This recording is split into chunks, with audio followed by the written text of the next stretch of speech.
Pemirsa, Presiden Joko Widodo akhirnya memutuskan untuk menghentikan pemberlakuan pembatasan kegiatan masyarakat atau PPKM mulai Jumat kemarin.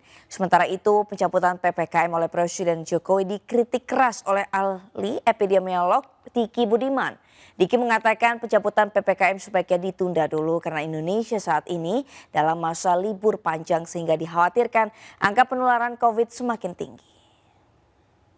Pada hari ini pemerintah memutuskan Presiden Joko Widodo memutuskan untuk mencabut pembatasan pemberlakuan kegiatan masyarakat atau PPKM di Indonesia.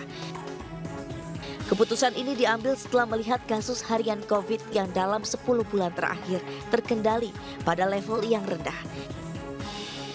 Alasan lain PPKM dicabut karena positivity rate COVID mingguan juga sudah berada di angka 3,3% dan angka kematian sebesar 2,39%. Angka itu menurut Jokowi berada di bawah standar Badan Kesehatan Dunia atau WHO. Dengan keputusan ini, maka tidak ada lagi pembatasan kerumunan dan pergerakan masyarakat. Berdasarkan angka-angka yang ada, maka pada hari ini pemerintah memutuskan untuk mencabut PPKM. Jadi tidak ada lagi pembatasan kerumunan dan pergerakan masyarakat.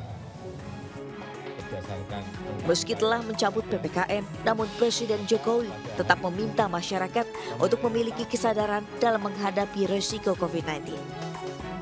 Maka dari itu, pemakaian masker di ruang tertutup dan keramaian harus tetap dilanjutkan.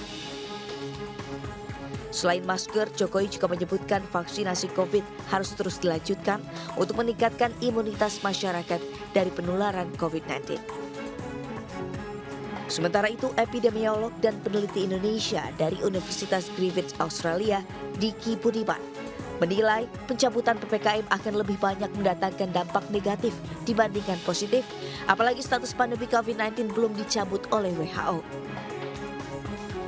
Apalagi hingga saat ini, Indonesia masih mencatatkan kasus COVID-19. Selain itu, saat ini Indonesia tengah dalam masa libur panjang Natal dan Tahun Baru, sehingga mobilitas penduduk naik dan dipastikan angka penularan COVID juga ikut naik. Apalagi Indonesia telah mengkonfirmasi masuknya subvarian Corona BF7. Maka atas dasar itu ya tentu pencabutan ini ya lebih sulit dilakukan, lebih bernuansa politis ekonomis ya, walaupun memang dari sisi data kesehatan ada data-data yang relatif mendukung. Saya sampaikan relatif mendukung karena ya tidak solid juga di tengah testing yang rendah ya, tracing rendah dan juga surveillance genomik yang juga rendah. Lalu bagaimanakah pendapat warga soal pencabutan PPKM oleh Presiden Jokowi? Sekarang kan lihat di luar negeri masih ada varian-varian baru, itu juga harus diperhitungkan. Siapa tahu nanti bisa menyebar di kita. Kalau menurut saya harusnya dicabut sih, biar nggak terlalu susah kita kesana kemari. Iya, soalnya kayaknya pergerakan orang lalu aktivitas kita jadi terhambat, segala sesuatu terhambat. Udah lama juga ya, udah 2 tahun, capek juga kayak gini, dan perihal soal virus baru itu saya belum tahu sih, belum dengar juga kayak gitu sih. Tim Liputan iNews melaporkan.